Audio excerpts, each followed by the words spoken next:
Successful जिसकी entry पे तालियां पड़े, और विलन वो सक्सेसफुल जिसकी एंट्री पे गालियां पड़े. ફિલ્મોમાં જેમની હાજરીથી ભલભલા હીરોના હાજા ગગડી જાય છે અને હિરોઈનો હેરાન પરેશાન થઈ જાય છે એવું વ્યક્તિત્વ એટલે ફિરોઝ ઈરાની આપણી સાથે છે અને એમની સાથે આપણે વાતચીતનો દોર આગળ વધારીએ. ફિરોઝભાઈ, સ્વાગત છે તમારું. નમસ્કાર. એક વાત કહું તમને, નવાઈ લાગશે. એ રામ નામથી પથ્થર તરે અને આનું મોઢું જુએ જીવતો મરે. આ વાત હું આગળ તમને કરીશ, ત્યાં સુધી તમે બીજા સવાલો પૂછી. હજી અમે સવાલ પૂછ્યું એની પહેલા એક સસ્પેન્સ ઊભું કરી દીધું છે ફિરોઝભાઈએ. આપણે એ સસ્પેન્સ આગળ જઈને ઉગાડશું.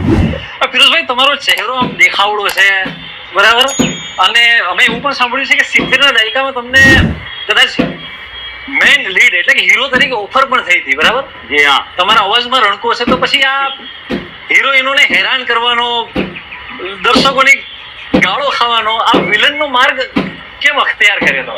જુઓ, મને એમ લાગ્યું તે વખતના હીરોઝ હતા એ લોકો બહુ સિમ્પલ, સીધા સાદા એવા હીરો રહેતા.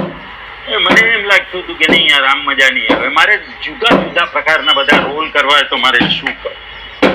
એટલે મેં વિચાર્યું કે યાર હું કંઈક આ ટાઈપના રોલ કરું. અને તે વખતે છે ને હું બહુ શોર્ટ ટેમ્પર હતો, અને એ ટાઈપનો મને જ્યારે બી ડાયલોગ એ ટાઈપના મને મળતા એટલે હું ફૂલ ફોર્સ સાથે કરતો હતો અને પબ્લિકને મજા આવતી.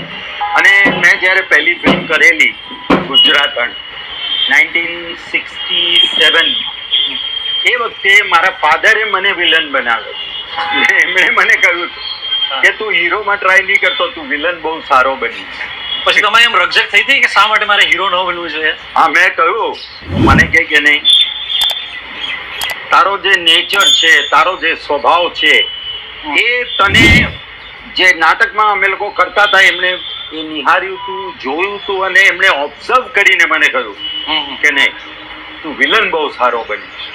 અલામ અંદાજે અત્યાર સુધી વિલન તરીકે તમે કેટલી ફિલ્મો ગુજરાતીમાં કરી હશે? આમ કોઈ જુઓ, મેં 567 ફિલ્મ્સ પૂરી કરી. હવે આમાં વિલનની કેટલી છે એ મને યાદ નથી. આમાં હિન્દી પણ સામેલ હશે? નહીં, ઓનલી ગુજરાતી. ઓકે, બરાબર છે, બરાબર. ક્યારેય આમ એવું થાય છે ખરી કે કાર્યક્રમમાં તમને ન બોલાવે, અથવા તો બોલાવે તો એમ થાય કે આ ફિરોઝ ઈરાનીને તમે ક્યાં મુખ્ય મહેમાન તરીકે બોલાવ્યા, અથવા તો ક્યાંક કોઈ ખીજાયા હોય એવો કોઈ પ્રસંગ? પહેલા થતું હતું. અચ્છા. પહેલાની જે પબ્લિક હતી એ લોકો એમ જ સમજતા હતા કે હું બહુ